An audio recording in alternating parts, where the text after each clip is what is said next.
Hello, আসসালামু আলাইকুম। আজকে আপনাদেরকে একটা ভিন্ন রকমের টেস্ট দিব। সেখানে বেশ কিছু আমার স্মৃতি বিজড়িত পেন্টিং আছে, এটা দেখতেই পাচ্ছেন কিছু পেন্ট। আর আমি আছি বর্তমানে আমাদের বাসার ছাদে। আসলে কাজ করার সময় অনেক অনেক আগে, যখন আমি স্টুডেন্ট ছিলাম, বলা যায় যে ফার্স্ট ইয়ারে থেকে লাস্ট ইয়ার পর্যন্ত যেগুলো কাজ ছিল সেগুলোর কিছু অংশ আমি আমার রেখে দিয়েছিলাম স্মৃতিস্বরূপ। সেগুলোকে আজকে পরিষ্কার করতে গিয়ে ছাদে পাইলাম, যদিও এগুলো অধিকাংশই নষ্ট হয়ে গেছে। তারপরে মনে হলো যে সবগুলোকে একটু শেষবারের মতো চেষ্টা করে একটা সুন্দর স্মৃতি হিসেবে রাখা যায় কিনা এবং সবার সাথে একটু শেয়ার করা যায় না। যদিও এখন অনলাইনে অনেক এক্সিবিশন হয়, আমার আইডিয়া থেকে সেটাই নিলাম যে যদি দেখানো যায় এবং আমারও স্মৃতি হিসেবে থাকবে। দুইটা বিষয়েই থাকলো যে অনেকে রং মিস্ত্রি হিসেবে আমাকে জানলেও তারা অনেকেই জানে না যে আমি কিন্তু একজন প্রফেশনাল চারুকলার স্টুডেন্ট বলা যায়। মানে আমি চারুকলা থেকে অনার্স মাস্টার্স অনেক আগেই কমপ্লিট করেছি। আর সেই সুবাদে সেখানে বেশ কিছু কাজ আমাকে ফার্স্ট ইয়ার থেকে লাস্ট ইয়ার বা মাস্টার্স পর্যন্ত করতে হয়েছে। সেই কাজগুলোর টুকটাক কিছু অংশ আমার কাছে এখনও রয়ে গেছে, সেগুলোই আপনাদেরকে একটু দেখানোর চেষ্টা করছি। দেখতে পাচ্ছেন যে এটা বলা যায় যে আমার এখনও মনে আছে, আমাদের ওখানে রফিক ভাইয়ের একটা ক্যান্টিন আছে, সেটা ফার্স্ট ইয়ারের কাজ, যেটা আমরা এক্সিবিশনের সময় না, এক্সামের সময় করেছিলাম।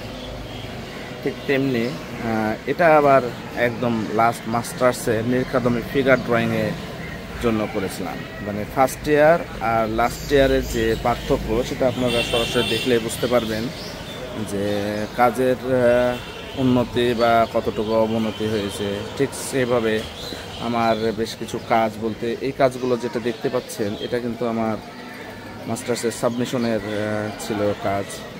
এরকম আরও নীলখাদমি বেশ কিছু কাজ আছে। কাজগুলোর অনেক ক্ষেত্রে কিন্তু নষ্ট হয়ে গেছে, মানে ওই পোকা নাকি জানি না সেগুলো খেয়েছে। এই জন্য নীলখাদমি আমার বেশ পছন্দের কাজ। এটা আমার ছোট্ট বাসার আর কি ছাদ, ইগনোর মাই পরিবেশ, কারণ সেগুলো হয়তো বা অনেকের পছন্দ হবে না, কিন্তু তারপরও আমি একটু সাজালাম আমার ছোট্ট সময়ের মধ্যেই একটু স্মৃতিস্বরূপ রাখার জন্য। এগুলো কিন্তু আমার নীলখাদমির সব কাজ ছিল মাস্টার্সের।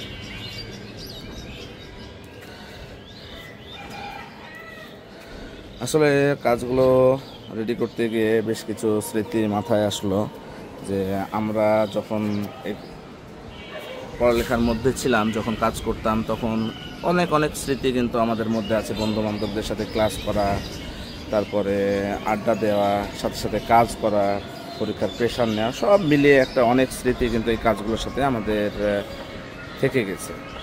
চেষ্টা করেছিলাম অনেক দিন সংরক্ষণে রাখার, কিন্তু দেখতেই পাচ্ছেন যে এই যে নষ্ট হয়ে গেছে, তারপরে এই যে নষ্ট হয়ে গেছে, কিন্তু কাজগুলো কিন্তু এখনও সেই ইমেজগুলো বা সেই স্মৃতিগুলো কিন্তু আমার এখনও দৃশ্যপটে ভাসছে। ছোটো ছোটো কিছু ক্যানভাস করেছিলাম, যে ক্যানভাসগুলো অবস্থা খুবই বাজেই বলা যায়। সব মিলিয়ে একটা কিন্তু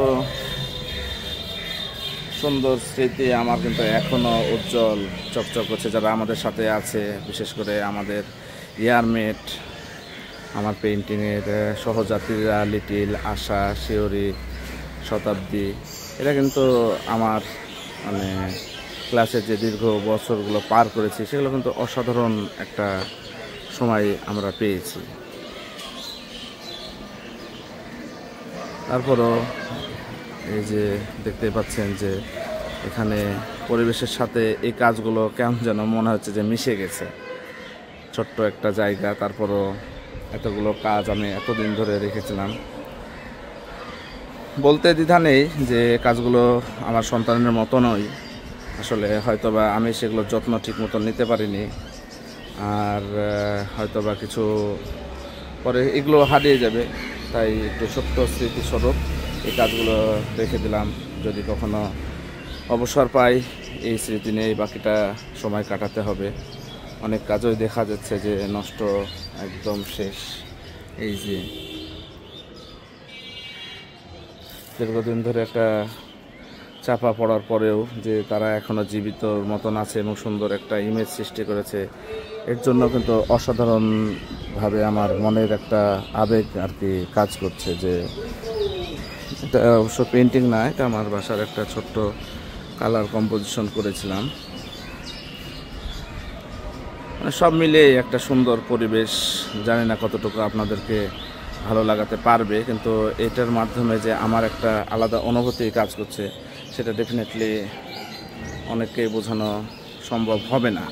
শুধুমাত্র তারাই বুঝবে যারা আমাদের সাথে ক্লাস করেছে বা যারা আমাদের ইয়ারের মেট ছিল। সেটা এই যে একটা কাজ, এই কাজটার অনেক স্মৃতি আছে, কারণ এখানে আমাদের ইয়ারের অনেকেই কিন্তু আর কি একবার হলো কালার দিয়ে এসেছিল।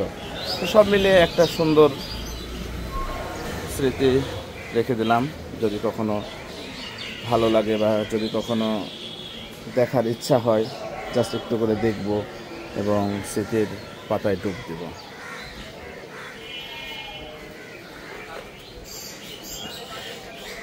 সে পর্যন্ত ভালোই থাকবেন। একটা আর্টিস্টের জীবনে এর থেকে আর বেশি পাওয়ার আমার মনে হয় না কিছু আছে। যে সুন্দর করে কিছু অংশের কাজ এখনও রেখেছিলাম, তারপরও আজকে বিদায় নিতে হচ্ছে। ভালো থাকবেন সবাই। আর অবশ্যই আমি এখনও রেগুলার কাজ করি, তবে সেগুলো কমার্শিয়াল কাজগুলো বেশি হয়। অনেকেই আমার পেজ দেখে থাকবেন, বিফাইন নামে আমার একটা পেজ আছে যেখানে আমার কাজগুলোর নিয়মিত আপডেট দেখি। তো সে পর্যন্ত সবাই ভালো থাকবেন, সুন্দর একটা নীড়ের মতন করে সুন্দর একটা জীবনযাপন সবাই করবেন। ধন্যবাদ সবাইকে।